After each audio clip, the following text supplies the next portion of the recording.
مجلس کے قائد مقننہ اکبر الدین اویسی نے کانگریس حکومت کو مبارکباد دی۔ ایوان اسمبلی میں آج خطاب کرتے ہوئے اکبر الدین اویسی نے پرانے شہر کی ترقی کو نئے شہر کے طرز پر ترقی دینے کا بھی مطالبہ کیا اور پجاریوں کی طرح ائمہ موذنین کو ماہانہ 25,000 روپے دینے کا بھی مطالبہ کیا۔ ہم امید کرتے ہیں کہ کانگریس کی حکومت پرانے شہر کو نظر انداز نہیں کرے گی۔ ہم امید کرتے ہیں کہ پرانے شہر کی ترقی نئے شہر کے برابر ہوگی۔ ہم امید کرتے ہیں کہ آئی ٹی ٹاورز جو ہم نے منظوری حاصل کی تھی پرانے شہر کے لیے، وہ آئی ٹی ٹاورز کا کام جاری رہے گا۔ ہم یہ امید کرتے ہیں کہ پرانے شہر میں موسی کو صاف کر اور جہاں پہ سیوریج کا پانی ہے اس کو خوبصورت بنایا جائے گا، ڈیولپمنٹ آئے گا پرانے شہر میں۔ ہم امید کرتے ہیں کہ برسا برس سے چار مینار پیڈسٹرائزیشن کا پروجیکٹ جو ایک کچھوے کی طرح آگے بڑھ رہا ہے اس کو تیزی کے ساتھ آپ مکمل کریں گے۔ ہم امید کرتے ہیں اور توقع کرتے ہیں کہ آپ پرانے شہر کو نئے شہر کے برابر ترقی دیں گے۔ ہم امید کرتے ہیں کہ آپ اپنے وعدوں کو پورا کریں گے اور ہم ایک مضبوط اور کنسٹرکٹیو اپوزیشن کا رول ضرور ہم ادا کرتے رہیں گے۔ ہم یہ بھی توقع کریں گے کہ آپ مائنورٹیز کے ایشوز جو ہیں جیسا ایم ٹی ایف ہے، آر ٹی ایف ہے یا پھر اوورسیز اسکالرشپ ہے، اس کے بہت سارے اماؤنٹس ڈیو ہیں، اس کو بھی آپ کلیئر کریں گے۔ اور مسلمان اور مائنورٹی بچے جو تعلیم حاصل کر رہے ہیں جس کی وجہ سے اسکالرشپس ریلیز نہیں ہونے کی وجہ سے جو رکاوٹیں آ رہی ہیں اس کو آپ دور کریں گے۔ ہم امید کرتے ہیں کہ انیس الغربا کی عمارت جو تعمیر ہوئی ہے اس انیس الغربا کی عمارت میں سرگرمیوں کا آغاز کریں گے، یتیم بچوں کو وہاں رکھیں گے اور ان کو موقع دیں گے۔ ہم امید کرتے ہیں کہ آپ ایک مسلم ڈیلیگیشن کو بلا کر آپ ان سے بیٹھ کر بات کر مدرسہ بورڈ جو دوسرے ریاستوں میں ہیں اس طریقے سے آپ ان کو اعتماد میں لے کر، بھروسے میں لے کر، ان سے بات چیت کر ایک مدرسہ بورڈ کے ذریعے آپ ان کی مدد کریں گے۔ ہم یہ بھی امید کرتے ہیں کہ 17,000 ائمہ اور موذنوں کو آپ اچلیکاس کو جو پیسہ دیا جا رہا ہے ان کے برابر دیں گے۔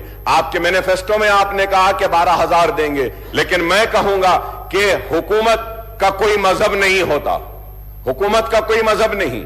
جب اچلیکاس پجاریز کو آپ 25,000 دے رہے ہیں تو حکومت کی ذمہ داری ہے کہ وہ مسلم ائمہ اور موذنوں کو بھی انہی کے برابر دیں۔ میں امید کرتا ہوں کہ شادی مبارک کی اسکیم کو جو مجلس کے نمائندگی پر گرین چینل میں ڈالا گیا تھا آپ اس کو جاری رکھیں گے گرین چینل میں، اور اس کے ذریعے شادی مبارک کے سارے جتنی بھی پینڈنگ درخواستیں ہیں اس کو کلیئر کریں گے۔ میں یہ بھی امید کرتا ہوں کہ 1 لاکھ روپے کا جو لون مسلمانوں کو دینے کا وعدہ کیا گیا تھا اس کو دیا گیا تھا، الیکشن کا نوٹیفیکیشن آنے کے بعد الیکشن کوڈ آف کنڈکٹ کی وجہ سے اس کو روک دیا گیا تھا۔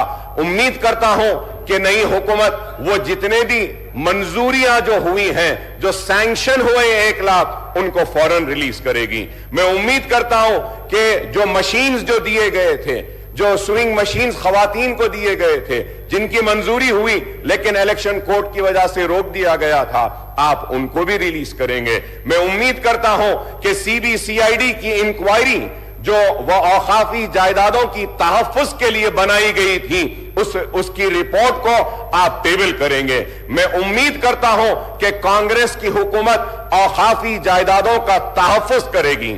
70 برس کی اس تاریخ میں مسلمانوں کی اوقافی جائیدادوں کو تباہ و برباد کیا گیا، ان کو لیفٹ اینڈ رائٹ بانٹا گیا، چاہے وہ تیلگو دیشم کی حکومت ہو، چاہے وہ کانگریس کی حکومت ہو یا بی آر ایس کی حکومت ہو۔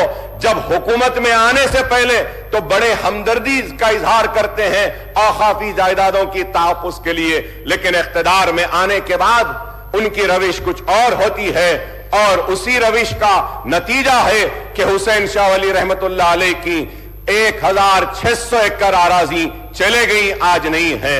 آج میں امید کرتا ہوں کہ آپ اس کو ٹیبل کریں گے۔ میں امید کرتا ہوں کہ آلیر کا انکاؤنٹر جو ہوا، پولیس کی موجودگی میں، پولیس کی کسٹڈی میں پولیس انکاؤنٹر کر کے